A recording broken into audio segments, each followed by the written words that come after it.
एक राजा थे शिलादि। शिलादि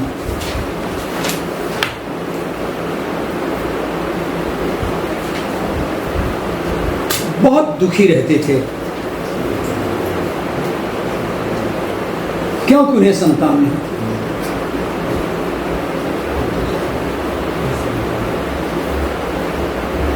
घोर तपस्या किया उन्होंने। जब घोर तपस्या की बात करता हूं तो ऐसा नहीं कि कभी ये कह करके एक लोटा जल भगवान शंकर को चढ़ाते हैं, ये घोर तपस्या होगी। सैकड़ों वर्षों तक खाना पीना छोड़ करके, कभी पत्ते को लेकर के, कभी जल को लेकर, ऐसी तपस्या करते थे।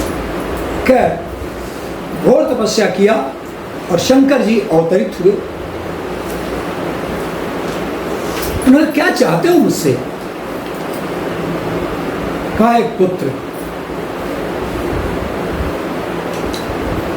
देखो तुम्हारे जीवन में पुत्र योग तो नहीं है, लेकिन फिर भी मैं एक पुत्र तुमको दूंगा और उसका नाम रखना नंदी।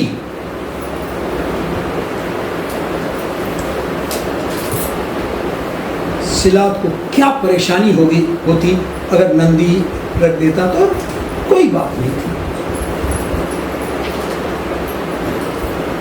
कुछ दिनों के बाद ही अंतराल में दो ऋषि, जिनका नाम आप लोगों ने पहले भी कहीं कहीं चर्चा में सुना है, मित्रा और वरुण। क्या मुझे याद दिलाना पड़ेगा कि मित्रा और वरुण ही थे जो अगस्त के जन्म के कारण बने?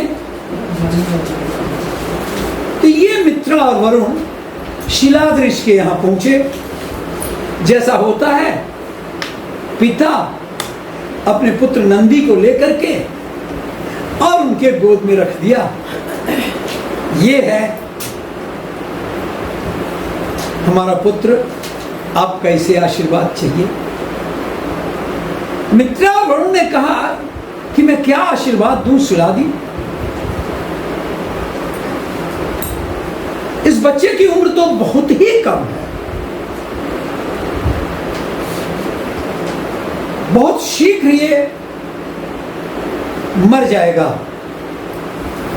मुझे कहना नहीं चाहिए, लेकिन सत्य यही है और तुम अपने मन को मना लो।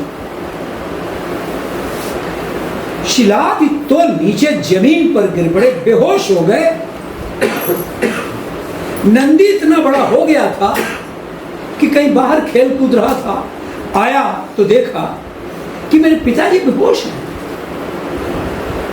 पूछा मां से बात क्या है, पिताजी बेहोश क्यों हैं? मां ने कहा कि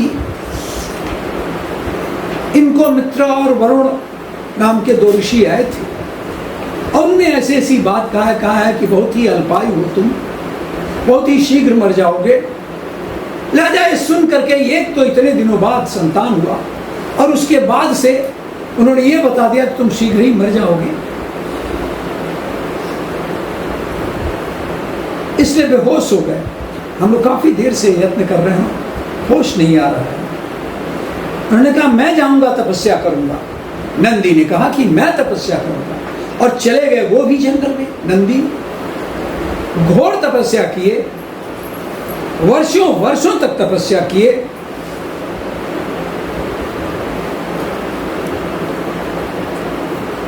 और तपस्या के बाद भगवान शंकर प्रकट हुए।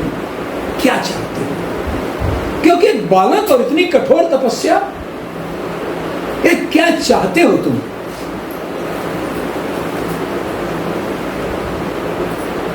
चाहता ये हूं कि मेरे पिताजी इस दुख से दूर हटें। क्या देखो, उनके योग में पुत्र था ही नहीं, उनकी तपस्या के कारण ही मैंने उन्हें पुत्र प्राप्ति की बात किया था और तुम पैदा हुई थी, लेकिन उनके योग में पुत्र नहीं है, इसलिए तुमको हम अब तुम्हारे इस मनुष्य काया में भी, तुम्हारे शरीर में तुम्हें लंबी उम्र नहीं है, तो मैं तुमको अपनी सवारी बैल बनाता हूं और तुम हमारे गणनायक रहोगे।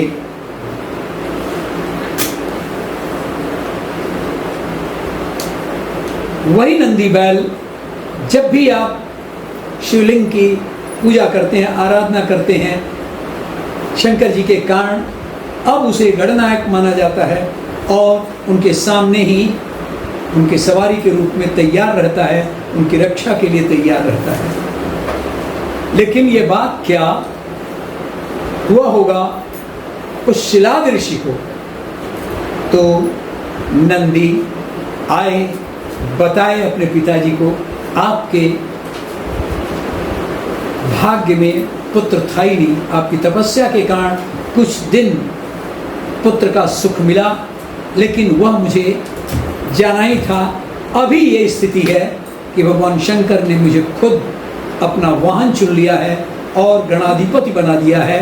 यह बात शिलादि को बहुत अच्छी लगी और शिलाद भी संतुष्ट हो गया।